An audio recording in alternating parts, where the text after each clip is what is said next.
ನಿಮಗೆ ಕ್ಲಾಸಲ್ಲಿ ಹಿಸ್ಟ್ರಿ ಆಗಿದೆ, ಹಿಸ್ಟ್ರಿ ಕಂಪ್ಲೀಟ್ ಆಗಿದೆ. ನೆಕ್ಸ್ಟ್ ಪೊಲಿಟಿಕಲ್ ಸೈನ್ಸ್ ಆಯಿತು.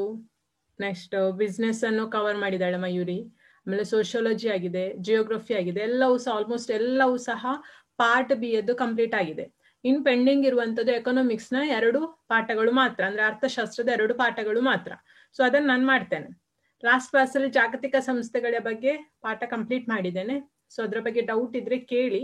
ಮತ್ತೆ ಲಾಸ್ಟ್ಗೆ ಬೇಕಿರೋ ಒಂದು 2 ಮಿನಿಟ್ಸ್ ನಷ್ಟು ಟೈಮ್ ಕೊಡ್ತೇನೆ ನಾನು ನಿಮಗೆ. ಏನಾದ್ರೂ ಡೌಟ್ಸ್ ಇದ್ರೆ ಕೇಳಿಕೊಳ್ಳಿಕ್ಕೆ.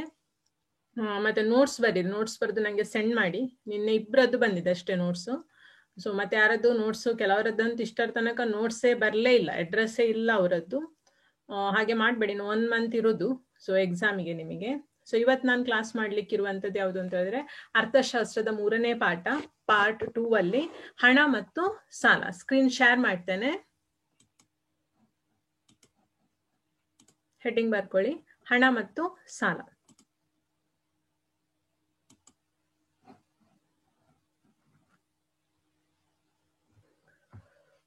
ಅರ್ಥಶಾಸ್ತ್ರದಲ್ಲಿರುವಂತಹ ಇದೊಂದು ಪಾಠ, ಹಣ ಮತ್ತು ಸಾಲ. ಸೊ ಈ ಪಾಠದಲ್ಲಿ ನಾವು ಏನನ್ನೆಲ್ಲ ತಿಳ್ಕೊಳ್ಳಿಕ್ಕಿದೆ ಅಂತ ಹೇಳಿದ್ರೆ, ಸೊ ಕೇಳುದಿಲ್ವಾ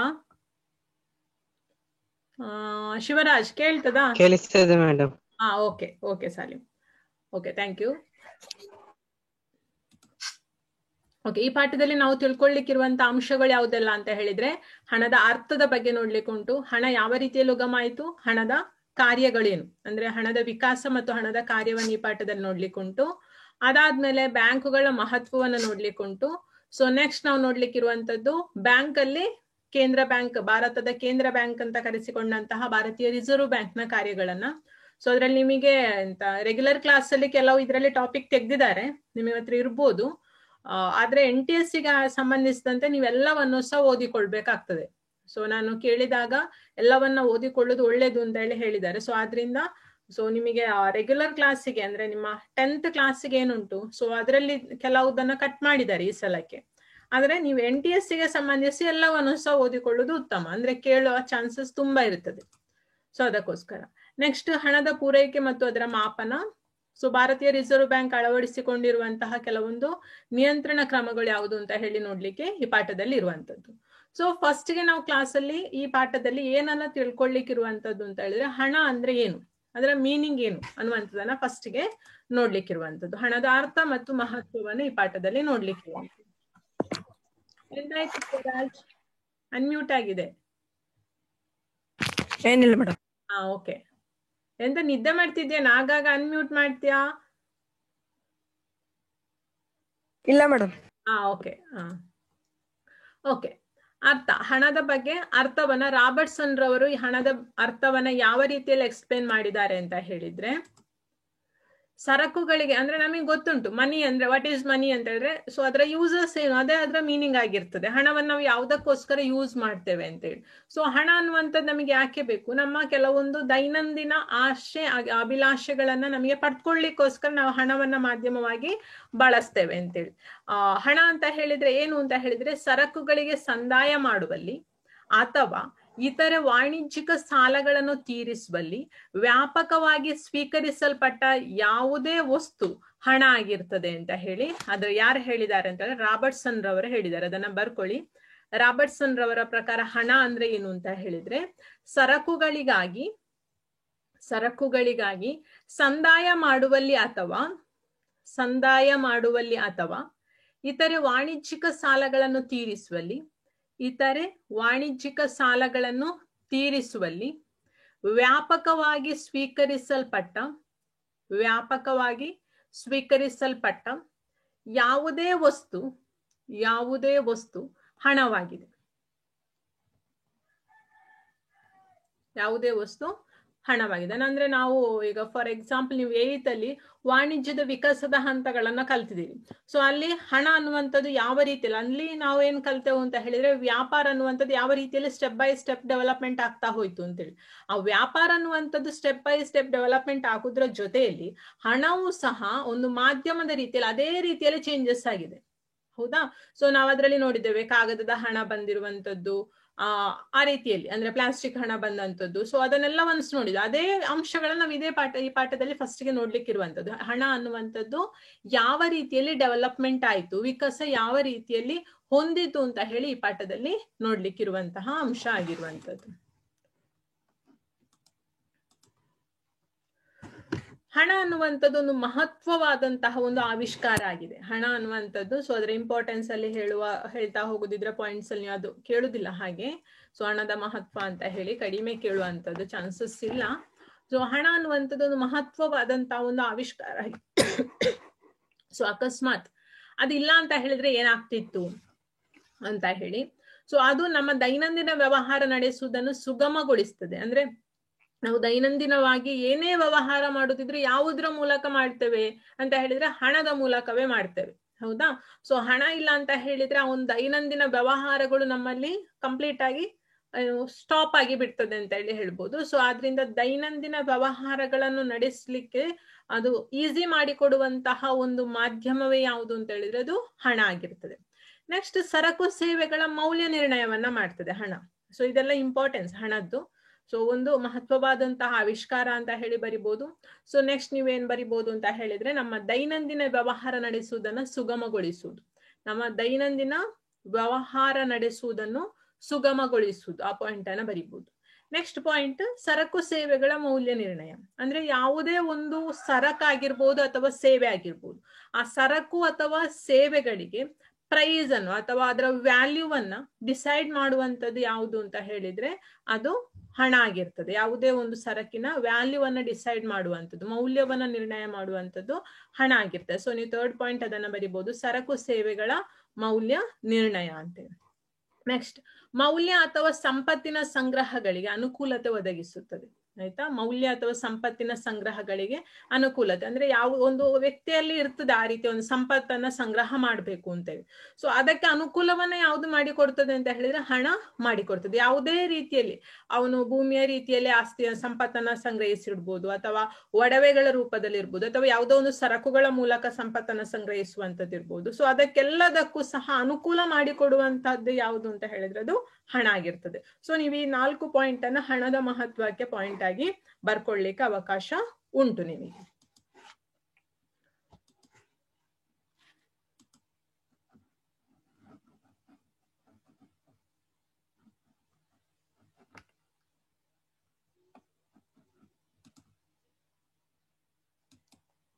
ಹೇಳಿದ ಪಾಯಿಂಟ್ಸೇ. ಹಣದಿಂದ ಸರಕು ಸೇವೆಗಳನ್ನ ಖರೀದಿಸಬಹುದು. ಅದು ನೀವು ಜನರಲ್ ಆಗಿ ಆ ಪಾಯಿಂಟ್ ಅನ್ನ ಬರಿಬಹುದು. ಆಯ್ತಾ? ಸೊ ಹಣದಿಂದ ಸರಕು ಸೇವೆಗಳನ್ನ ಖರೀದಿಸಬಹುದು, ನಮ್ಮ ಆಶೆಗಳನ್ನ ಈಡೇರಿಸಿಕೊಳ್ಳಬಹುದು ಹಣದಿಂದ ಅಂತ ಹೇಳಿ. ಆ ರೀತಿಯಲ್ಲಿ ಸಂಗ್ರಹದ ಮಾಧ್ಯಮವಾಗಿ ಸರ್ವಸಾಮಾನ್ಯವಾಗಿ ಕಾರ್ಯವನ್ನ ನಿರ್ವಹಿಸ್ತದೆ ಹಣ.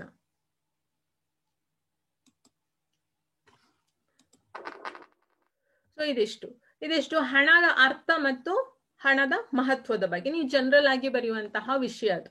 ಆಯ್ತಾ? ಸೊ ನೆಕ್ಸ್ಟ್ ನಾವು ನೋಡ್ಲಿಕ್ಕಿರುವಂತದ್ದು ಹಣದ ವಿಕಾಸ. ಹಣ ಅನ್ನುವಂತಹ ಒಂದು ಕಾನ್ಸೆಪ್ಟ್ ಅಥವಾ ಒಂದು ಮಾಧ್ಯಮ ಯಾವ ರೀತಿಯಲ್ಲಿ ಪ್ರೋಗ್ರೆಸ್ ಆಗ್ತಾ ಉಂಟು. ಈಗ ನಾವು ಮಾನವನ ವಿಕಾಸವನ್ನ ಕಲಿತೇವೆ. ಸೊ ಅದೇ ರೀತಿಯಲ್ಲಿ ವಾಣಿಜ್ಯದ ವಿಕಾಸವನ್ನ ಕಲಿತೇವೆ. ಅದಕ್ಕೆ ರಿಲೇಟೆಡ್ ಆಗಿ ಅದೇ ರೀತಿಯಲ್ಲಿ ವಾಣಿಜ್ಯದ ವಿಕಾಸ ಯಾವ ರೀತಿಯಲ್ಲಿ ಆಗಿದೋ ಸೊ ಅದೇ ಸ್ಟೆಪ್ ಅಲ್ಲಿ ಹಣದ ವಿಕಾಸವೂ ಸಹ ಆಗಿದೆ. ಸೊ ಅದನ್ನ ನೀವು ಕಲ್ತಾಗಿದೆ. ಸೊ ಆದ್ರಿಂದ ನಿಮಗೇನು ಅದೇನು ದೊಡ್ಡ ವಿಷಯ ಅಂತ ಹೇಳಿ ಅನಿಸುದಿಲ್ಲ ಹಣದ ವಿಕಾಸ ಅಂತ ಹೇಳುವಂಥದ್ದು. ಸೊ ನಾವು ಇವಾಗ ಯಾವ ರೀತಿಯಲ್ಲಿ ಹಣವನ್ನು ವ್ಯವಹರಿಸ್ತೇವೆ ಅಂತ ಹೇಳಿದ್ರೆ ಕಾಗದದ ರೂಪದಲ್ಲಿ ಅಂದ್ರೆ ನೋಟಿನ ರೂಪದಲ್ಲಿ, ಅಥವಾ ಈಗ ಇರುವಂತಹ ಈ ಬ್ಯಾಂಕಿಂಗ್ ನ ಮೂಲಕ, ಅಥವಾ ಕಾರ್ಡ್ಗಳನ್ನ ಬಳಸಿ ಹಣವನ್ನ ಟ್ರಾನ್ಸಾಕ್ಷನ್ ಮಾಡುವುದರ ಮೂಲಕವೂ ಸಹ ನಾವು ಅದನ್ನ ಬಳಸ್ತೇವೆ. ಹೌದಾ? ಸೊ ಈ ರೀತಿಯಲ್ಲಿ ಇವಾಗಿರುವಂತದ್ದು. ಹಾಗಾದ್ರೆ ಮೊದ್ಲಿಂದ ಆ ರೀತಿಯಲ್ಲಿ ಇತ್ತ ಅಂತ ಹೇಳಿದ್ರೆ ಇಲ್ಲ, ಬೇರೆ ಬೇರೆ ರೀತಿಯಲ್ಲಿ ಹಣವನ್ನ ಮಾಧ್ಯಮವಾಗಿ ಬಳಸ್ತಾ ಇದ್ರು. ಸೊ ಯಾವ ರೀತಿಯಲ್ಲಿ ಡೆವಲಪ್ಮೆಂಟ್ ಆಗಿದೆ ಅಂತ ಹೇಳಿ ಒಂದೊಂದೇ ವಿಕಾಸದ ಹಂತವನ್ನ ನೋಡ್ತಾ ಹೋಗುವ ಒಂದೊಂದು ಸ್ಟೆಪ್ ಆಗಿ. ಸೊ ಈ ರೀತಿಯಲ್ಲಿ ಡೆವಲಪ್ಮೆಂಟ್ ಆಗಿರುವಂತದ್ದು.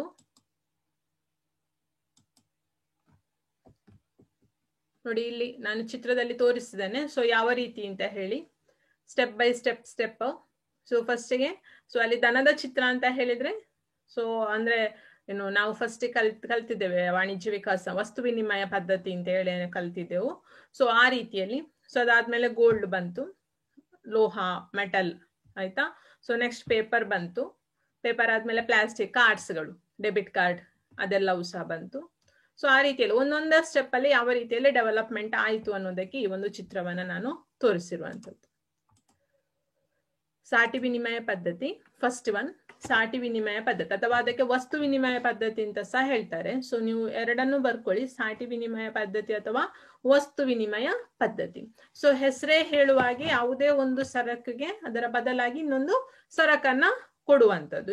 ಒಂದು ಸರಕನ್ನ ತಗೊಂಡ್ರೆ ಒಬ್ನಿಗೆ ಕೊಡ್ಬೇಕು ಅಂತ ಹೇಳುವಾಗ ಅವನ ಕೈಯಿಂದ ಇನ್ನೊಂದು ಸರಕನ್ನ ತಗೊಳ್ಳುವಂಥದ್ದು. ಸೊ ಅದನ್ನೇ ನಾವು ಏನ್ ಹೇಳ್ತೇವೆ ಅಂದ್ರೆ ಸಾಟಿ ವಿನಿಮಯ ಪದ್ಧತಿ ಅಂತ ಹೇಳ್ತೇವೆ. ಮೀನಿಂಗ್ ಅನ್ನ ಬರ್ಕೊಳ್ಳಿ ಮಕ್ಳೇ. ಜನರು ಹಣವನ್ನು ಬಳಸದೆ ಸರಕುಗಳನ್ನು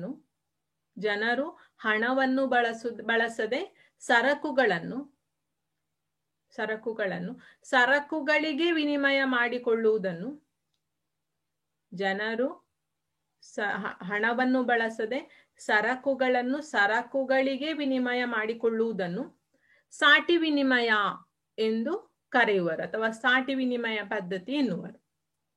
ಸಾಟಿ ವಿನಿಮಯ ಪದ್ಧತಿ ಎನ್ನುವರು. ಈಗ ನಮಗೆ ಹೇಳಲಿಕ್ಕೆ ಓಕೆ ಜನರು ಹಣವನ್ನು ಬಳಸದೆ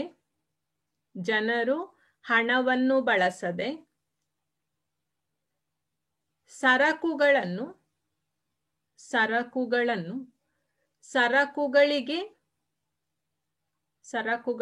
ಸರಕುಗಳಿಗೆ ವಿನಿಮಯ ಮಾಡಿಕೊಳ್ಳುವುದನ್ನು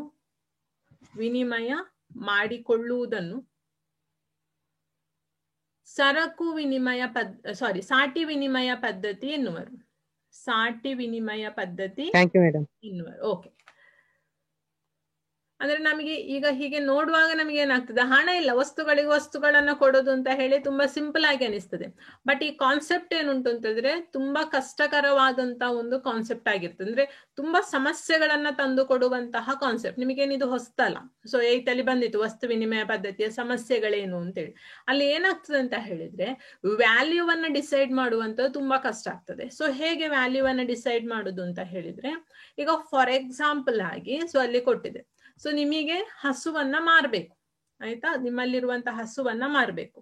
ಸೊ ಅದರ ಬದ್ಲಿಗೆ ನಿಮ್ಗೆ ಏನ್ ಬೇಕು ಅಂತ ಹೇಳಿದ್ರೆ ಕುರಿ ಬೇಕು. ಹಸು ನಿಮ್ಗೆ ಕೊಡ್ಬೇಕು. ಸೊ ಅದರ ಬದ್ಲಿಗೆ ನಿಮಗೆ ಬೇಕಾಗುವಂತಹ ನಿಮ್ಮ ಡಿಸೈರ್ ಏನು ಅಂತ ಹೇಳಿದ್ರೆ ಅದು ಕುರಿ. ನಿಮಗೆ ಕುರಿಯನ್ನ ತಕೊಳ್ಬೇಕು. ಹಸುವನ್ನ ಕೊಟ್ಟು ಕುರಿಯನ್ನ ತಕೊಳ್ಬೇಕು. ಸೊ ಆಗ ನೀವೇನ್ ಮಾಡ್ಬೇಕು, ಕುರಿಯನ್ನು ಕೊಡುವವ ಯಾರಿದ್ದಾನೆ ಅಂತ ನೋಡ್ಬೇಕು. ಆ ಕುರಿಯನ್ನ ಕೊಡುವವನಿಗೆ ಏನು ಬೇಕಾಗ್ಬೇಕು, ಹಸು ಬೇಕಾಗ್ಬೇಕು. ಕೇವಲ ಕುರಿಯನ್ನ ಕೊಡುವವ ಮಾತ್ರ ಬೇಕಾಗುದಲ್ಲ, ಆ ಕುರಿ ತೆಗೆದುಕೊಳ್ಳುವವನು ಹಸುವನ್ನು ತಗೊಳ್ಲಿಕ್ಕೂ ಕುರಿ ಕೊಡುವವನು ಹಸುವನ್ನು ಕೊಡ್ಲಿಕ್ಕೆ ಸಹ ಅವನು ರೆಡಿ ಇರ್ಬೇಕು. ಸೊ ಅಂತವನನ್ನ ಹುಡುಕ್ಬೇಕು. ಅಂತವ್ರು ಸಿಗ್ತಾರಾ ಅಂತ ಹೇಳಿ ನೋಡ್ಬೇಕು. ಅಕಸ್ಮಾತ್ ಅಂತವ್ರು ಸಿಗುದಿಲ್ಲ, ಅಂತವ್ರು ಸಿಕ್ಕಿದ್ರೂ ಸಹ ಏನ್ ಪ್ರಾಬ್ಲಮ್ ಆಗ್ತದೆ ಅಂತ ಹೇಳಿದ್ರೆ, ಸೊ ಅಲ್ಲಿ ಹಸುಗೆ ಎಷ್ಟು ಕುರಿ ವ್ಯಾಲ್ಯೂ ಡಿಸೈಡ್ ಮಾಡೋದು ಕಷ್ಟ. ಹಸುಗೆ ಕುರಿ ಈಕ್ವಲ್ ಆಗಿರುವುದಿಲ್ಲ, ಹೌದಾ. ವ್ಯಾಲ್ಯೂ ಅಲ್ಲಿ ಹಸು ಮತ್ತು ಕುರಿ ಈಕ್ವಲ್ ಅಲ್ಲ. ಸೊ ಆಗ ನಿಮಗೆ ಏನ್ ಪ್ರಾಬ್ಲಮ್ ಆಗ್ತದೆ, ಹಸುಗೆ ಎಷ್ಟು ಕುರಿಯನ್ನ ನಿರ್ಧರಿಸಬೇಕು, ಎಷ್ಟು ವ್ಯಾಲ್ಯೂ ಅನ್ನ ಕೊಡ್ಬೇಕು ಅನ್ನುವಂತ ನಿರ್ಧರಿಸುವಂತದ್ದು ತುಂಬಾ ಕಷ್ಟ ಆಗ್ತದೆ. ಅಲ್ಲಿ ತೊಂದರೆಗಳಾಗ್ತದೆ. ಸೊ ಆದ್ರಿಂದ ಸಾಟಿ ವಿನಿಮಯ ಪದ್ಧತಿಯು ಸಹ ಅಷ್ಟೊಂದು ಸಮಂಜಸವಾಗಿ ಇಲ್ಲ. ಅದರಲ್ಲಿ ತುಂಬಾ ಸಮಸ್ಯೆಗಳು ಇತ್ತು. ಯಾವುದಕ್ಕೆ ಸಂಬಂಧಿಸಿ ಸಮಸ್ಯೆಗಳು ಎದುರಾಯ್ತು ಅಂತ ಹೇಳಿದ್ರೆ ವ್ಯಾಲ್ಯೂವಿಗೆ ಸಂಬಂಧಿಸಿ ಸಮಸ್ಯೆಗಳು ಎದುರಾಯ್ತು. ಎಂತ ಅಣ್ಣ ಸಾಲಿಮ್, ರೈಸ್ ಹ್ಯಾಂಡ್ ಅಂತ ಬಂತು.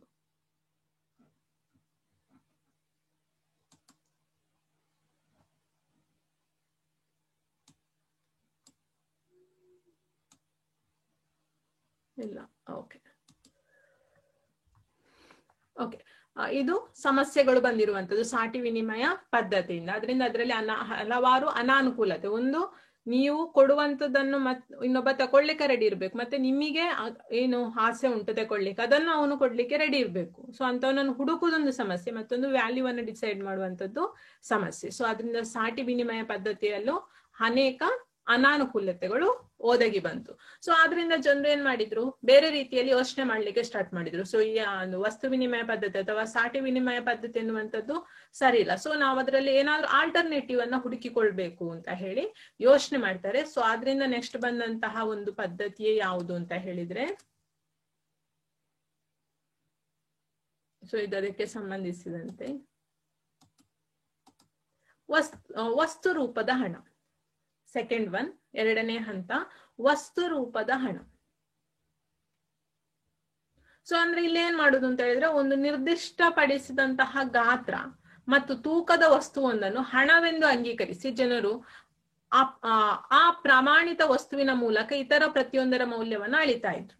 ಅಂದ್ರೆ ಯಾವುದೋ ಒಂದು ವಸ್ತುವನ್ನ ನಿರ್ಧಾರ ಮಾಡುದು, ಎಂತ ತಕೊಳ್ಬೇಕು ಅಂತ ಹೇಳಿದ್ರು ಸಹ ಅದೇ ವಸ್ತುವನ್ನ ಕೊಟ್ಟು ತಕೊಳ್ಬೇಕು ಅಂತ ಹೇಳಿ, ಆಯ್ತಾ. ಸೊ ಇವಾಗ ಈಗ ಇರುವ ಹಾಗೆ, ಈಗ ನಾವು ಎಂತ ವಸ್ತು ತಕೊಳ್ಬೇಕಾದ್ರೂ ಹಣವನ್ನ ಹೇಗೆ ಕೊಡ್ತೇವೋ, ಸೊ ನೋಟುಗಳನ್ನ ಹೇಗೆ ಕೊಡ್ತೇವೋ, ಸೊ ಅದೇ ರೀತಿಯಲ್ಲಿ ಈ ಹಂತದಲ್ಲಿ ಏನಿತ್ತು ಅಂತ ಹೇಳಿದ್ರೆ, ಯಾವುದೋ ಒಂದು ವಸ್ತುವನ್ನ ಡಿಸೈಡ್ ಮಾಡಿದ್ರು. ನೀವು ಏನು ತಕೊಳ್ಬೇಕು ಅಂತ ಹೇಳಿದ್ರೆ ಅದೇ ವಸ್ತುವನ್ನ ಆ ಮೌಲ್ಯಕ್ಕೆ ಕೊಡ್ಬೇಕಾಗಿ ಬರ್ತದೆ. ಸೊ ಆ ರೀತಿಯಲ್ಲಿ ಚೇಂಜಸ್ ಮಾಡಿದ್ರು ವಸ್ತು ವಿನಿಮಯ ಪದ್ಧತಿಯನ್ನು. ವಸ್ತು ರೂಪದ ಹಣ ಅಂತ ಹೇಳಿ ಅದಕ್ಕೊಂದು ಮೌಲ್ಯವನ್ನ ಡಿಸೈಡ್ ಮಾಡುದು. ಯಾವುದೋ ಒಂದು ವಸ್ತುವಿಗೆ ಇಷ್ಟು ಹಣ, ಇಷ್ಟು ಮೊತ್ತ, ಇಷ್ಟು ವ್ಯಾಲ್ಯೂ ಅಂತ ಹೇಳಿ ಡಿಸೈಡ್ ಮಾಡುದು. ಸೊ ಅದಕ್ಕೆ ಸರಿಯಾಗಿ ನೀವು ಪರ್ಚೇಸ್ ಅನ್ನ ಮಾಡುವಂತಹ ರೀತಿಯಲ್ಲಿ ಕಾನ್ಸೆಪ್ಟ್ ಅನ್ನ ಇಟ್ಟುಕೊಂಡ್ರು. ಸೊ ಬೇರೆ ಬೇರೆ ದೇಶಗಳಲ್ಲಿ ಬೇರೆ ಬೇರೆ ರೀತಿಯಲ್ಲಿ ಆ ವಸ್ತುವನ್ನ ಹಣವಾಗಿ ಉಪಯೋಗ ಮಾಡ್ಲಿಕ್ಕೆ ಸ್ಟಾರ್ಟ್ ಮಾಡಿದ್ರು. ಸೊ ಯಾವ್ಯಾವ ದೇಶದಲ್ಲಿ ಹೇಗೆ ಅಂತ ಹೇಳಿದ್ರೆ, ಫಾರ್ ಎಕ್ಸಾಂಪಲ್ ಗ್ರೀಸ್ ನಲ್ಲಿ ಜಾನುವಾರುಗಳನ್ನು, ರೋಮ್ ನಲ್ಲಿ ಕುರಿಗಳನ್ನ ಅಂದ್ರೆ ಡಿಸೈಡ್ ಮಾಡುದು. ಆ ಕುರಿಯನ್ನ ಒಂದು ಹಣದ ರೀತಿಯಲ್ಲಿ ನೀವು ಏನೇ ತಗೊಳ್ಬೇಕು, ನಿಮಗೆ ತಗೊಳ್ಬೇಕು ಅಂತ ಹೇಳಿದ್ರು ನೀವು ಕುರಿಯನ್ನ ಕೊಟ್ಟು ತಗೊಳ್ಬೇಕಾಗ್ತಿತ್ತು. ಅಂದ್ರೆ ನೀವು ಕುರಿಯನ್ನ ಸಾಕ್ಬೇಕು ಫಸ್ಟ್. ಸೊ ಕುರಿಯನ್ನ ಸಾಕಿದ್ರೆ ಮಾತ್ರ ನಿಮ್ಗೆ ಏನು ಬೇಕಿದ್ರು ಸಹ ತಗೊಳ್ಳಿಕ್ಕೆ ಸಾಧ್ಯ ಆಗ್ತದೆ. ಆ ರೀತಿಯ ಒಂದು ಕಾನ್ಸೆಪ್ಟ್. ಚೀನಾದಲ್ಲಿ ಹುಲ್ಲುಗಳನ್ನ, ಸೊ ಈ ರೀತಿಯಲ್ಲಿ ಬೇರೆ ಬೇರೆ ದೇಶದಲ್ಲಿ ಬೇರೆ ಬೇರೆ ರೀತಿಯಲ್ಲಿ ವ್ಯಾಲ್ಯೂವನ್ನ ಡಿಸೈಡ್ ಮಾಡ್ತಾ ಸ್ಟಾರ್ಟ್ ಮಾಡಿದ್ರು.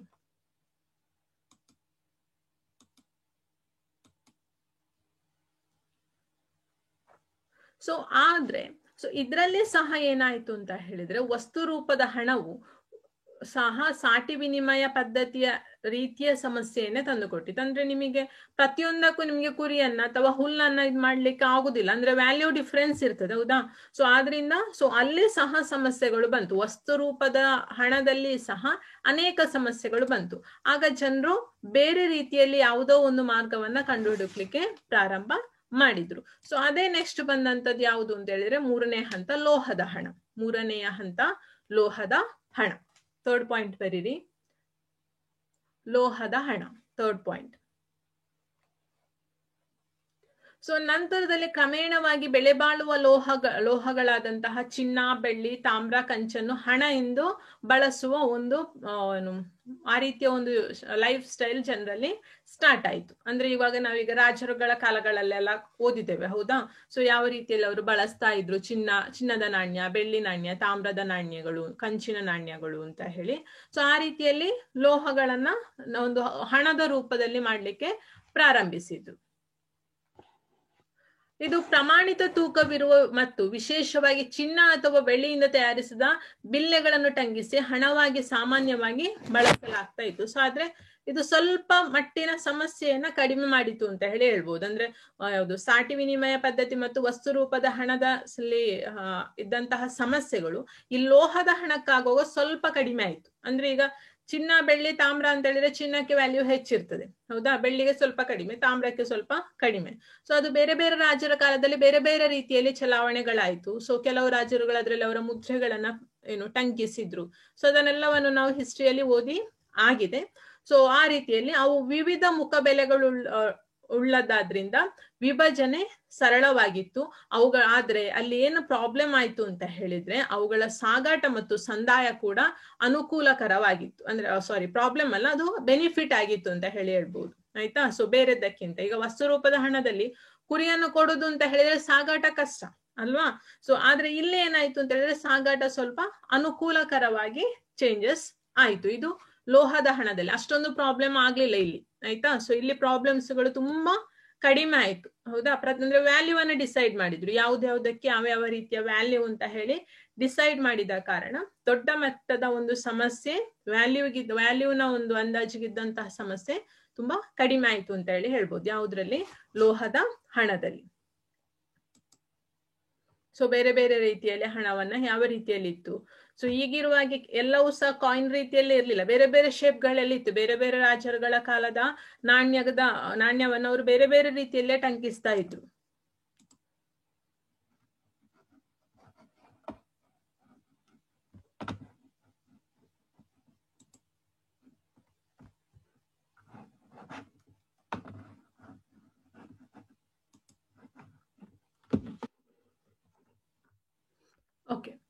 ಕಾಗದದ ಹಣ ನೆಕ್ಸ್ಟ್ ಬರುವಂತದ್ದು 4ನೇ ಹಂತ. ಲೋಹದ ಹಣ ಆದ ಮೇಲೆ ನೆಕ್ಸ್ಟ್ ಬರುವಂತದ್ದು ಯಾವುದು ಅಂತ ಹೇಳಿದ್ರೆ ಅದು ಕಾಗದದ ಹಣ. ಸೊ ಇದು ನಿಮಗೆ ಗೊತ್ತೇ ಉಂಟು, ನೋಟ್.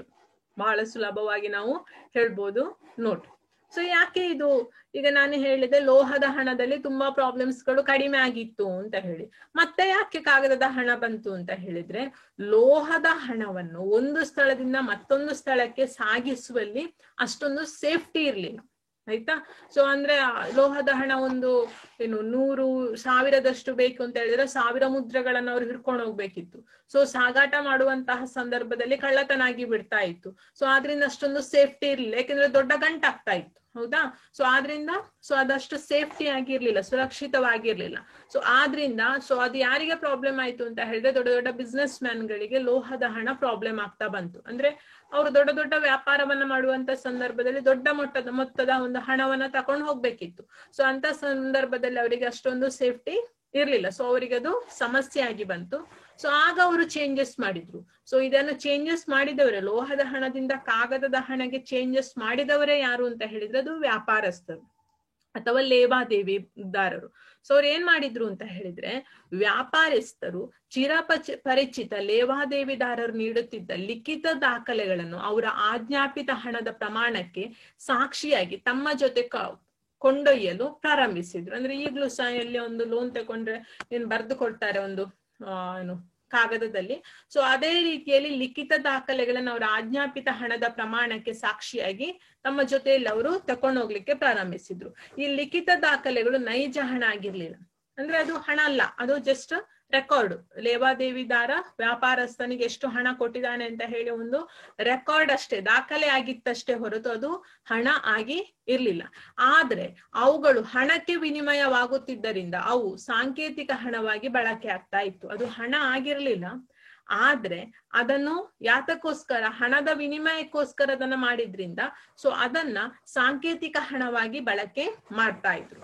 ಕ್ರಮೇಣ ಜನರು ಬ್ಯಾಂಕುಗಳು ನೀಡಿದ್ದ ಕಾಗದದ ಪ್ರಾಮಿಸರಿ ನೋಟುಗಳು ಹಣವೆಂದು ಬಳಕೆಯಲ್ಲಿ ಬಂದು ಅದನ್ನ ಬಳಸಲಿಕ್ಕೆ ತೊಡಗಿದ್ರು. ಸೊ ಆ ರೀತಿಯಲ್ಲಿ ಹಣ ಆಗಿ ಚೇಂಜಸ್ ಆಯ್ತು. ನೆಕ್ಸ್ಟ್ ಆಗ್ತಾ ಆ ರೀತಿಯಲ್ಲಿ ಅದು ಚೇಂಜಸ್ ಆಗಿರುವಂತದ್ದು.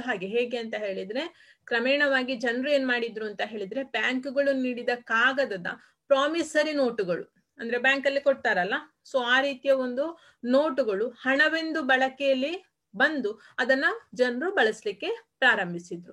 ಅದರ ನಂತರ ಸರ್ಕಾರ ಏನ್ ಮಾಡಿತ್ತು, ಅದರ ನಂತರ ಏನಾಯ್ತು ನಿಮಗೆ ಗೊತ್ತುಂಟು, ರಾಜ್ಯರ ಆಡಳಿತ ಕ್ರಮೇಣವಾಗಿ ಸ್ಟಾಪ್ ಆಗ್ತಾ ಹೋಯ್ತು. ಸೊ ಅದಕ್ಕೋಸ್ಕರ ಸರ್ಕಾರ ಏನ್ ಮಾಡಿತ್ತು ಅಂತ ಹೇಳಿದ್ರೆ, ಕೇಂದ್ರ ಬ್ಯಾಂಕ್ ಅಂತ ಹೇಳಿ ಒಂದನ್ನ ಸ್ಥಾಪಿಸಿತ್ತು. ನಿಮಗೆ ಗೊತ್ತೇ ಉಂಟು ಭಾರತದ ಕೇಂದ್ರ ಬ್ಯಾಂಕ್ ಯಾವುದು ಅಂತ ಹೇಳಿದ್ರೆ, ಸೊ ಅದು RBI, reserve bank of India.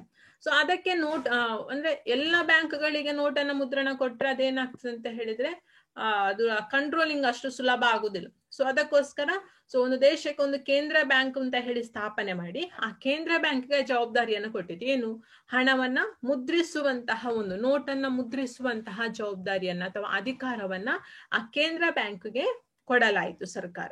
So ಆ ಹಣವು ಶಾಸನಬದ್ಧವಾಗಿ ಹಣವಾಯಿತು. ಅಂದ್ರೆ ಏನು, ಕೇಂದ್ರ ಬ್ಯಾಂಕ್ ಏನನ್ನ ಮುದ್ರಣ ಮಾಡ್ತದೋ ಕಾಗದದ ರೂಪದಲ್ಲಿ, ಸೊ ಅದನ್ನ ಅಂದ್ರೆ ಏನು ಗವರ್ಮೆಂಟೈಸ್ಡ್ ಆಗಿ ಅಥವಾ ಈಗ ನಮಗೆ ಸೆಂಟ್ರಲೈಸ್ಡ್ ಆಗಿ ಅಥವಾ ಶಾಸನಬದ್ಧವಾಗಿ ಅದನ್ನ ಹಣ ಅಂತ ಹೇಳಿ ಘೋಷಣೆ ಮಾಡಲಾಯಿತು. ಸೊ ಆಯಾ ದೇಶದಲ್ಲಿ ನಡೆಯುವ ವ್ಯವಹಾರಗಳಿಗೆ ಆ ಹಣವನ್ನ ಯಾರೊಬ್ಬರು ತಿರಸ್ಕರಿಸುವಂತಿಲ್ಲ. ಅಂದ್ರೆ ನಮ್ಮ ದೇಶದಲ್ಲಿ ಮಾತ್ರ ಅಲ್ಲ, ಪ್ರತಿ ಒಂದು ದೇಶದಲ್ಲಿ ಸಹ ಕೇಂದ್ರ ಬ್ಯಾಂಕ್ ಅಂತ ಹೇಳಿರ್ತದೆ. ಆ ಕೇಂದ್ರ ಬ್ಯಾಂಕ್ ಆ ದೇಶದ ಒಂದು ಕರೆನ್ಸಿ ಅಥವಾ ನೋಟನ್ನ ಮುದ್ರಿಸುವಂತಹ ಕೆಲಸವನ್ನ ಮಾಡ್ತದೆ. ಆ ಒಂದು ಕೇಂದ್ರ ಬ್ಯಾಂಕ್ ಮುದ್ರಿಸಿದಂತಹ ಹಣವನ್ನು ಆ ಇಡೀ ದೇಶದಲ್ಲಿ ಯಾರು ಸಹ ಏನ್ ಮಾಡ್ಲಿಕ್ಕಿಲ್ಲ, ತಿರಸ್ಕರಿಸ್ಲಿಕ್ಕೆ ಅವಕಾಶ ಇಲ್ಲ. ಸೊ ಅದು ಅಂದ್ರೆ ಗವರ್ಮೆಂಟ್ ಇಂದ ಬಂದಂತದ್ದು ಶಾಸನಬದ್ಧವಾಗಿ ಪ್ರಿಂಟ್ ಆದಂತಹ ಒಂದು ಹಣ ಆಗಿರ್ತದೆ. ಸೊ ಅದೇ ರೀತಿ ಬೇರೆ ಬೇರೆ ದೇಶದಲ್ಲಿ ಬೇರೆ ಬೇರೆ ರೀತಿಯ ಕರೆನ್ಸಿ ಉಂಟು. ಸೊ ನಿಮಗದು ಗೊತ್ತೇ ಉಂಟು. ಸೊ ನಮ್ಮ ದೇಶದಲ್ಲಿ ರೂಪಾಯಿ, ಅಮೆರಿಕದಲ್ಲಿ ಡಾಲರ್, ಇಂಗ್ಲೆಂಡ್ ನಲ್ಲಿ ಪೌಂಡ್, ಜಪಾನ್ ನಲ್ಲಿ ಯೆನ್, ಚೀನಾದಲ್ಲಿ ಯುವಾನ್. ಸೊ ಈ ರೀತಿಯಲ್ಲಿ ಹಣಗಳು ಬಳಕೆ ಆಗ್ತದೆ. ಬೇರೆ ಬೇರೆ ದೇಶದಲ್ಲಿ ಬೇರೆ ಬೇರೆ ರೀತಿಯಲ್ಲಿ ಬಳಕೆ ಆಗ್ತದೆ. ಸೊ ಯಾವೆಲ್ಲ ರೀತಿಯಿಂದ ಒಮ್ಮೆ ಹೇಳ್ತೇನೆ ಮಕ್ಕಳೇ, ಸೊ ಬರ್ಕೊಳ್ಳಿ ಯಾವ್ಯಾವ ದೇಶದಲ್ಲಿ. ನಮ್ಮ ದೇಶದಲ್ಲಿ ನಿಮಗೆ ಗೊತ್ತೇ ಉಂಟು, ಭಾರತದ ಕರೆನ್ಸಿ ರೂಪಾಯಿ, ಭಾರತದ್ದು ರೂಪಾಯಿ, ಭಾರತ ಅಂತ ಬರೆದು ರೂಪಾಯಿ ಅಂತ ಬರೀರಿ, ಕರೆನ್ಸಿಯನ್ನು ರೂಪಾಯಿ ಅಂತ ಹೇಳಿ ಹೇಳ್ತಾರೆ ಅಂತ. ಅಮೆರಿಕದಲ್ಲಿ ಡಾಲರ್, ಅಮೆರಿಕದಲ್ಲಿ ಡಾಲರ್. ಇಂಗ್ಲೆಂಡ್ನಲ್ಲಿ ಪೌಂಡ್. ಇಂಗ್ಲೆಂಡ್ನಲ್ಲಿ ಪೌಂಡ್. ಜಪಾನ್ನಲ್ಲಿ ಎನ್. ಚೀನಾದಲ್ಲಿ ಯುವಾನ್. ಸೊ ಈಗ ನಾನು ನಿಮಗೆ ಎಷ್ಟು ಹೇಳಿದೆ? 5 ಕರೆನ್ಸಿಯನ್ನು ಹೇಳಿದೆ. ಇನ್ನು ಯಾವುದು ಆಗ್ತದೆ? ಯಾವುದಾದ್ರೂ 2 ದೇಶದ ಕರೆನ್ಸಿಯನ್ನು ನೀವು ಸರ್ಚ್ ಮಾಡಿ ನಂಗೆ ಬರೆದು ಕಳಿಸ್ಬೇಕು, ಆಯ್ತಾ? ಸೊ ಈಗ 5 ಉಂಟಲ್ಲ, ಅದಲ್ಲದೆ ಯಾವುದೇ 2 ದೇಶದ ಕರೆನ್ಸಿಯನ್ನು ನೀವು ನಂಗೆ ಬರೆದು ಕಳಿಸ್ಬೇಕು. ಅದು ನಿಮ್ಮ ಕೆಲಸ. ಸರ್ಚ್ ಮಾಡಿ ಅದನ್ನ ಕಳಿಸಿ. ಅದರಲ್ಲಿ ಶಿವರಾಜ್ ಸ್ವಲ್ಪ ತುಂಬಾ ಇಂಟ್ರೆಸ್ಟ್ ಅಲ್ಲಿ ಇರ್ತಾನೆ, ಅಂದ್ರೆ ಕೆಲವೆಲ್ಲವನ್ನು ಸರ್ಚ್ ಮಾಡಿ ಕಳಿಸುದ್ರಲ್ಲಿ. ಹೌದಾ? ಕೆಲವೆಲ್ಲ ಕಳಿಸ್ತಾನೆ. ಸಾಲಿಂ ಸಹ ಹಾಗೆ. ಕೆಲವರದ್ದು ಸುದ್ದಿಯೇ ಇಲ್ಲ ಅದ್ರಲ್ಲಿ, ಅಲ್ವಾ? ಸೊ ಇದಿಷ್ಟು ಅದನ್ನು ಮತ್ತೆ ಬರ್ದ ಕಳಿಸಿ. ನೀವ್ ಈಗ ಹೇಳಿದ್ರೆ ಕೆಲವರು ಸರ್ಚ್ ಮಾಡುದಿಲ್ಲ. ಪ್ರತಿಯೊಬ್ರು ಸರ್ಚ್ ಮಾಡ್ಲಿ, ಆಯ್ತಾ? ಗ್ರೂಪ್ ಅಲ್ಲಿ ಹಾಕ್ಬೇಡಿ, ಅದಕ್ಕೆ ಇಂಡಿವಿಜುವಲ್ ಆಗಿ ಕಳಿಸಿ. ಈಗ ಹೇಳಲಿಕ್ಕೆ ಹೋಗ್ಬೇಡಿ, ಯಾಕೆ ನೀವ್ ಈಗ ಹೇಳಿದ್ರೆ ಕೆಲವರು ಕಾಯ್ತಾ ಇರ್ತಾರೆ ಎಲ್ಲಿಂದ ಅದು ಸಿಗ್ತದ ಅಂತ ಹೇಳಿ. ಸರ್ಚ್ ಮಾಡ್ಲಿ ಅವರು, ಆಯ್ತಾ? ಈಗ ಹೇಳಲಿಕ್ಕೆ ಹೋಗ್ಬೇಡಿ. ಓಕೆ, ಗೊತ್ತಿರ್ತದೆ, ಹೆಚ್ಚಿನವರಿಗೆ ಗೊತ್ತಿರ್ತದೆ. 1-2 ದೇಶದ್ದು ಅಂತೂ ಗೊತ್ತೇ ಇರ್ತದೆ ಈಗ ಹೇಳಿದ್ದು ಬಿಟ್ಟು, ಆಯ್ತಾ? ಸೊ ಹಣದ ವಿಕಾಸದ ಹಂತದಲ್ಲಿ ನಾವು 4ನೇದು ನೋಡಿ ಆಯ್ತು. ಸೊ ಅದು ಕಾಗದದ ಹಣ ಯಾವ ರೀತಿಯಲ್ಲಿ ಡೆವಲಪ್ಮೆಂಟ್ ಆಯ್ತು ಅಂತೇಳಿ. ಸೊ ಇವಾಗ ನಮಗೆ ನೆಕ್ಸ್ಟ್ ಬರುವಂತದ್ದು ಕಾಗದದ ಹಣ ಸ್ಟಾರ್ಟ್ ಮಾಡಿದ್ಮೇಲೆ, ಸೊ ಅದ್ರಲ್ಲಿ ನೆಕ್ಸ್ಟ್ ಬರುವಂತದ್ದು ಯಾವುದು ಅಂತ ಹೇಳಿದ್ರೆ ಅದು ಬ್ಯಾಂಕ್ ಹಣ. 5ನೇದು ಬ್ಯಾಂಕ್ ಹಣ. 5ನೇ ಸೈಡ್ ಹೆಡ್ಡಿಂಗ್ ಬರ್ಕೊಳ್ಳಿ, ಬ್ಯಾಂಕ್ ಹಣ. ಸೊ ವ್ಯಾಪಾರ ಮತ್ತು ವಾಣಿಜ್ಯ ಅಭಿವೃದ್ಧಿ ಅಂದ್ರೆ ಒಂದು ದೇಶದಲ್ಲಿ ಒಂದು ಕಾಮರ್ಸ್ ಫೀಲ್ಡ್ ಯಾವ ರೀತಿಯಲ್ಲಿ ಡೆವಲಪ್ಮೆಂಟ್ ಆಗ್ತಾ ಹೋಯ್ತು, ಆಗ ಹಣದ ಒಂದು ವಹಿವಾಟುಗಳು ಹೆಚ್ಚಾಗ್ತದೆ. ಅಂದ್ರೆ ಮನಿ ಟ್ರಾನ್ಸ್ಲೇಷನ್ ಹೆಚ್ಚಾಗ್ತಾ ಹೋಗ್ತದೆ, ಅಂದ್ರೆ ಬಿಸ್ನೆಸ್ಗಳು ಹೆಚ್ಚಾದಂತೆ. ಸೊ ಬಿಸ್ನೆಸ್ಗಳು ಹೆಚ್ಚಾದಾಗೆ ಆ ದೇಶದ ಎಕನಾಮಿಕ್ ಫೀಲ್ಡ್ ಡೆವಲಪ್ಮೆಂಟ್ ಆಗ್ತದೆ. ಸೊ ಆಗ ಅಲ್ಲಿ ಏನ್ ಬಂತು ಅಂತ ಹೇಳಿದ್ರೆ ಬ್ಯಾಂಕ್ ಹಣ ಅನ್ನುವಂಥದ್ದು ಅಸ್ತಿತ್ವಕ್ಕೆ ಬಂತು. ಸೊ ಯಾವ ರೀತಿಯಲ್ಲಿ ಬ್ಯಾಂಕ್ ಅಂದ್ರೆ ಬಿಸ್ನೆಸ್ ಗೆ ಸಂಬಂಧಿಸೋದು ತುಂಬಾ ಅನಿವಾರ್ಯವಾಗಿರ್ತದೆ ಬ್ಯಾಂಕ್ ಹಣ ಅನ್ನುವಂಥದ್ದು. ಸೊ ಏನಿದು ಬ್ಯಾಂಕ್ ಹಣ? ಆಗ ನಾನು ನೋಟು ಅಂತ ಹೇಳಿ ಕಾಗದದ ಹಣ ಅಂತ ಹೇಳಿದ್ರೆ, ಈಗ ಬ್ಯಾಂಕ್ ಹಣ ಅಂತ ಹೇಳಿದ್ರೆ ಏನು ಅಂತ ಹೇಳಿದ್ರೆ, ನೀವು ಬ್ಯಾಂಕ್ ಅಲ್ಲಿ ಯಾವ ರೀತಿಯಲ್ಲಿ ವ್ಯವಹರಿಸ್ತೀರಿ ಅದಕ್ಕೆ ಸಂಬಂಧಿಸಿದಂತ ಹಣ. ಸೊ ಹೇಗೆ ಅಂತ ಹೇಳಿದ್ರೆ ಚೆಕ್ಗಳಿರ್ಬೋದು, ಅದು ಬ್ಯಾಂಕ್ ಹಣ. ಚೆಕ್ಗಳನ್ನ ಬ್ಯಾಂಕ್ ಹಣ ಅಂತ ಹೇಳಿ ಹೇಳ್ತಾರೆ. ಚೆಕ್, ಇದು ಚೆಕ್ಕಿನ ಒಂದು ಪ್ಯಾಟರ್ನ್. ನೆಕ್ಸ್ಟ್ ಡ್ರಾಫ್ಟ್ಗಳು. ಇದು ಡ್ರಾಫ್ಟ್, ಇದು ಬ್ಯಾಂಕ್ ಅಲ್ಲಿ ಸಿಗುವಂತದ್ದು.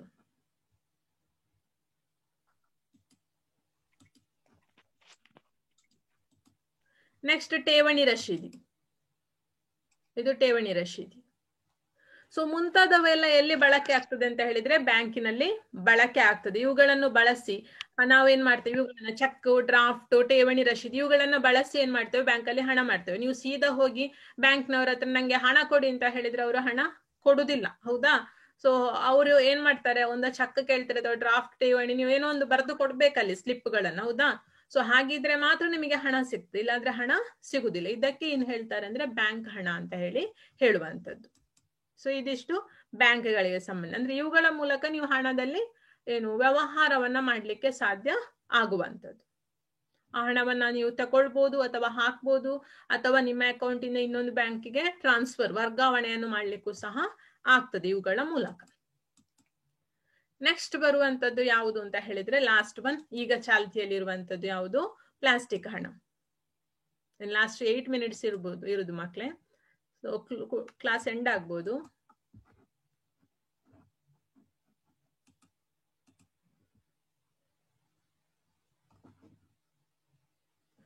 ಓಕೆ, ಪ್ಲಾಸ್ಟಿಕ್ ಹಣ.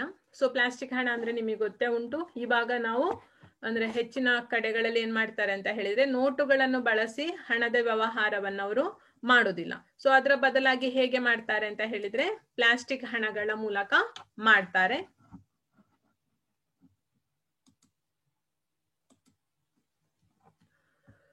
ಸೊ ಕ್ರೆಡಿಟ್ ಅಥವಾ ಡೆಬಿಟ್ ಕಾರ್ಡ್, ನೀವು ಪ್ಲಾಸ್ಟಿಕ್ ಹಣ ಅಂತ ಬರ್ತಾ ಅಲ್ಲಿ ಜಸ್ಟ್ ಬರೀರಿ ಕ್ರೆಡಿಟ್ ಅಥವಾ ಡೆಬಿಟ್ ಕಾರ್ಡ್ ಅಂತ ಹೇಳಿ ಬರೀರಿ. ಕ್ರೆಡಿಟ್ ಅಥವಾ ಡೆಬಿಟ್ ಕಾರ್ಡ್. ಅವುಗಳ ಮೂಲಕ ನಾವೇನ್ ಮಾಡ್ತೇವೆ, ಹಣ ಮಾಡ್ತೇವೆ. ಕ್ರೆಡಿಟ್ ಅಥವಾ ಡೆಬಿಟ್ ಕಾರ್ಡ್ಗಳನ್ನ ಅಂದ್ರೆ ಭೌತಿಕವಾಗಿ ಹಣವನ್ನ ಬಳಸದೆ ಕ್ರೆಡಿಟ್ ಅಥವಾ ಡೆಬಿಟ್ ಕಾರ್ಡ್ಗಳ ಮೂಲಕ ಸೊ ನಾವು ಹಣವನ್ನ ಪಡ್ಕೊಳ್ತೇವೆ, ಅಥವಾ ಅವುಗಳ ಮೂಲಕ ಶಾಪಿಂಗ್ ಮಾಡ್ಲಿಕ್ಕೂ ಸಾಧ್ಯ ಆಗ್ತದೆ. ನಮಗೆ ಕಾರ್ಡ್ಗಳನ್ನು ತಕೊಂಡೋಗಿ ಪಿನ್ ಕೋಡ್ ಗೊತ್ತಿದ್ರೆ ಮಾತ್ರ, ಇಲ್ಲ ಅಂದ್ರೆ ಕಾರ್ಡ್ ಇಟ್ಕೊಂಡು ನಾನು ವ್ಯವಹಾರ ಮಾಡ್ತೇನೆ ಅಂತ ಹೇಳಿದ್ರೆ ಈಗಿನ ಕೆಲವು ಕಾರ್ಡ್ಗಳಲ್ಲಿ ಆಗ್ತದೆ. ಸೊ ಆದ್ರೆ ಹೆಚ್ಚಿನ ಕಾರ್ಡ್ ಇದು ಪಿನ್ ಇರುವಂತದ್ದು ಬಹಳಷ್ಟು ಅನಿವಾರ್ಯ ಆಗಿರುವಂತದ್ದು. ಸೊ ಡೆಬಿಟ್ ಮತ್ತು ಕ್ರೆಡಿಟ್ ಕಾರ್ಡ್ಗಳು ಸಹ ಕಾಗದದ ಹಣದ ರೀತಿಯಲ್ಲೇ ಕಾರ್ಯವನ್ನು ನಿರ್ವಹಿಸ್ತದೆ. ಅವುಗಳನ್ನ ಪ್ಲಾಸ್ಟಿಕ್ ನಿಂದ ಮಾಡಿದ ಕಾರಣ ಅದನ್ನ ಪ್ಲಾಸ್ಟಿಕ್ ಹಣ ಅಂತ ಹೇಳಿ ಕರೆಯುವುದು. ಯಾಕೆ ನೀವು ಕ್ರೆಡಿಟ್ ಅಥವಾ ಡೆಬಿಟ್ ಕಾರ್ಡ್ ಅನ್ನು ಪ್ಲಾಸ್ಟಿಕ್ ಹಣ ಅಂತ ಹೇಳಿ ಕರೀತಾರೆ ಅಂದ್ರೆ, ಆ ಕಾರ್ಡ್ಗಳಲ್ಲಿ ಪ್ಲಾಸ್ಟಿಕ್ ಗಳನ್ನ ಬಳಸಿದ ಕಾರಣದಿಂದಾಗಿ ಸೊ ಅವುಗಳನ್ನ ಪ್ಲಾಸ್ಟಿಕ್ ಹಣ ಅಂತ ಹೇಳಿ ಕರೆಯಲಾಗ್ತದೆ. ಸೊ ವಿದ್ಯುನ್ಮಾನ ಸಾಧನಗಳ ಮೂಲಕ ವ್ಯವಹಾರ ನಡೆಸುವುದ್ರಿಂದ ಅದನ್ನ ಈ ಹಣ ಅಂತ ಸಹ ಕರೀತಾರೆ. ಪ್ಲಾಸ್ಟಿಕ್ ಹಣ ಮತ್ತು ಈ ಹಣ ಎರಡನ್ನು ಬರೀರಿ. ಈ ಹಣ ಅಂತ ಹೇಳಿ ಯಾಕೆ ಕರೀತಾರೆ ಅಂತ ಹೇಳಿದ್ರೆ, ಬರ್ಕೊಳ್ಳಿ, ವಿದ್ಯುನ್ಮಾನ ಸಾಧನಗಳ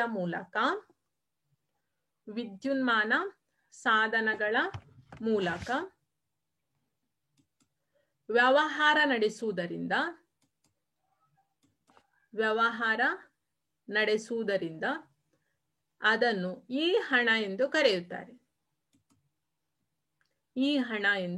ಕರೆಯುತ್ತಾರೆ. ಸೊ ಇದಿಷ್ಟು ನಾವು ನೋಡಿರುವಂತದ್ದೇನು ಅಂತ ಹೇಳಿದ್ರೆ, ಹಣದ ವಿಕಾಸ ಯಾವ ರೀತಿಯಲ್ಲಿ ಆಗಿದೆ ಸ್ಟೆಪ್ ಬೈ ಸ್ಟೆಪ್, ವಸ್ತು ವಿನಿಮಯ ಪದ್ಧತಿ ಅಥವಾ ಸಾಟಿ ವಿನಿಮಯ ಪದ್ಧತಿಯಿಂದ ಸ್ಟಾರ್ಟ್ ಆಗಿ ಸೊ ಯಾವ ರೀತಿಯಲ್ಲಿ ಬಂದು ಇವಾಗ ಯಾವುದೇ ಸಮಸ್ಯೆ ಇಲ್ಲದೆ, ಅಂದ್ರೆ ಆ ಮೊದಲಿದ್ದಂತಹ ಸಮಸ್ಯೆಗಳು ಯಾವುದೇ ಇಲ್ಲದೆ ನಾವು ಹಣದ ಮೂಲಕ ಬಹಳ ಸುಲಭವಾಗಿ ನಮ್ಮ ದೈನಂದಿನ ವ್ಯವಹಾರಗಳನ್ನ ಮಾಡ್ಲಿಕ್ಕೆ ಎಷ್ಟು ಅನುಕೂಲವೋ ಅಷ್ಟು ರೀತಿಯಲ್ಲಿ ಮಾಡಿ ಕೊಟ್ಟಿದೆ. ಹಣದ ವಿಕಾಸದ ಹಂತ ಡೆವಲಪ್ಮೆಂಟ್ ಆಗಿ ಬಂದು ಎಷ್ಟರ ಮಟ್ಟಿಗೆ ಅಂದ್ರೆ, ನಾವು ಮನೆಯಲ್ಲೇ ಕೂತು ಯಾವುದೇ ಹಣವನ್ನ ಟೆಸ್ಟ್ ಮಾಡಿದ್ರೆ ಜಸ್ಟ್ ಮೊಬೈಲ್ ಇಂದ ನಾವು ಈ ಹಣದ ಮೂಲಕ ಅಂದ್ರೆ ಈ ಬ್ಯಾಂಕಿಂಗ್ ನ ಮೂಲಕ ನಮಗೆ ಬೇಕಾದಂತಹ ದೈನಂದಿನ ವ್ಯವಹಾರಗಳನ್ನು ನಮಗೆ ಮಾಡ್ಲಿಕ್ಕೆ ಸಾಧ್ಯ ಆಗ್ತದೆ. ಸೊ ಅಷ್ಟರ ಮಟ್ಟಿಗೆ ಹಣದ ವಿಕಾಸದ ಹಂತ ಡೆವಲಪ್ಮೆಂಟ್ ಬಂದಾಗಿದೆ. ಇನ್ನು ಅದರಲ್ಲಿ ಸಮಸ್ಯೆಗಳನ್ನು ಹುಡುಕಿದ್ರೆ ಇನ್ನು ಯಾವ ರೀತಿಯಲ್ಲಿ ಚೇಂಜಸ್ ಆಗ್ತದೆ ಅಂತ ಹೇಳಲಿಕ್ಕೆ ಸಾಧ್ಯ ಇಲ್ಲ. ಆಲ್ಮೋಸ್ಟ್ ಎಲ್ಲ ಅನುಕೂಲ, ಸಾಧ್ಯವಾದಷ್ಟು ಅನುಕೂಲ ಎಲ್ಲವೂ ಸಹ ಬಂದು ಆಗಿದೆ ಅಂತ ಹೇಳಿ ಹೇಳ್ಬೋದು. ಸೊ ಇಲ್ಲಿಗೆ ನಾನು ಈ ಕ್ಲಾಸ್ ಅನ್ನ ಎಂಡ್ ಮಾಡ್ತೇನೆ ಮಕ್ಕಳೇ. ಕ್ಲಾಸ್ ಆದ ಕೂಡಲೇ ನಂಗೆ ದಯವಿಟ್ಟು ನೋಟ್ಸ್ ಅನ್ನ ಬರೆದು ಕಳಿಸಿ. ಇಷ್ಟರ ತನಕ ಕಳಿಸಿದವರು ಬರೆದು ಕಳಿಸಿದ್ರೆ ತುಂಬಾ ಉತ್ತಮ. ಸೊ ಆಯ್ತು, ಇನ್ನು ಕ್ಲಾಸ್ ಮುಗೀತಾ ಬಂತು, ಇನ್ನು ಒಂದೇ ಕ್ಲಾಸ್ ಇರುವಂತದ್ದು ನಿಮಗೆ NTS ಗೆ ಸಂಬಂಧಿಸಿ ಸೋಷಿಯಲ್. ಅಲ್ಲಿಗೆ ಕ್ಲಾಸ್ ಎಂಡ್ ಆಗ್ತದೆ. ಎಕ್ಸಾಮ್ ಮಾಡ್ತೇನೆ ನಾನು. ಸೊ ಇಷ್ಟರ ತನಕ ಅದೆಲ್ಲಾ ಪಾಠಗಳಿರ್ತದೆ. ಅದು ಕೇವಲ ನಾನ್ ಮಾಡಿದ್ದು ಅಂತ ಹೇಳಿ ಅಲ್ಲ, ನಾನು ಸೋಷಿಯಲ್ ಇಂದ ಯಾವ್ದು ಕ್ವಶನ್ಸ್ ಅನ್ನು ಸಹ ಆದ ಪಾಠಗಳನ್ನ ಕೇಳ್ಬೋದು. ನಿಮಗೆ ಓದಿಕೊಳ್ಳಿ. ಇನ್ನೂ ಸಹ ಓದ್ಲಿಕ್ಕೆ ಸ್ಟಾರ್ಟ್ ಮಾಡಿದ್ರೆ ಅದು ನಿಮ್ಮ ತಪ್ಪಾಗಿರ್ತದೆ ಮಕ್ಳು, ಅದಕ್ಕೋಸ್ಕರ ಓದಿಟ್ಟುಕೊಳ್ಳಿ. ಸೊ ನೆಕ್ಸ್ಟ್ ಕ್ಲಾಸ್ ಅಲ್ಲಿ ನಾವು ನೋಡ್ಲಿಕ್ಕಿರುವಂತದ್ದು ಯಾವುದು ಅಂತ ಹೇಳಿದ್ರೆ ಹಣದ ಕಾರ್ಯದ ಬಗ್ಗೆ. ಸೊ ಅದನ್ನ ನಾನು ನೆಕ್ಸ್ಟ್ ಕ್ಲಾಸ್ ಅಲ್ಲಿ ನೋಡ್ತೇನೆ. Okay, thank you. Class end ಮಾಡ್ತೇನೆ ಮಕ್ಕಳೇ. Thank you. ಏನಾದ್ರು ಡೌಟ್ ಉಂಟ್ರೆ ಕೇಳಿ. ಡೌಟ್ ಉಂಟೇನಾದ್ರು? ಇನ್ನೊಂದು 4 ನಿಮಿಷ ಉಂಟು. ಡೌಟ್ ಯಾರಿಗಾದ್ರೂ ಆದಂತಹ ಪಾಠಗಳಲ್ಲಿ ಡೌಟ್ಗಳಿದ್ರೆ? ನೋಟ್ಸ್ ಬರಿತಾ ಇದ್ದೀರಲ್ಲ ಎಲ್ರು? ಹೇಗೆ ತೇಜಸ್, ನೋಟ್ಸ್ ಬರೀತಿದ್ಯಾ? ತೇಜಸ್ ಆನ್ ಮಾಡಿಟ್ಟಲ್ಲಿ ಹೋಗಿದ್ಯಾ?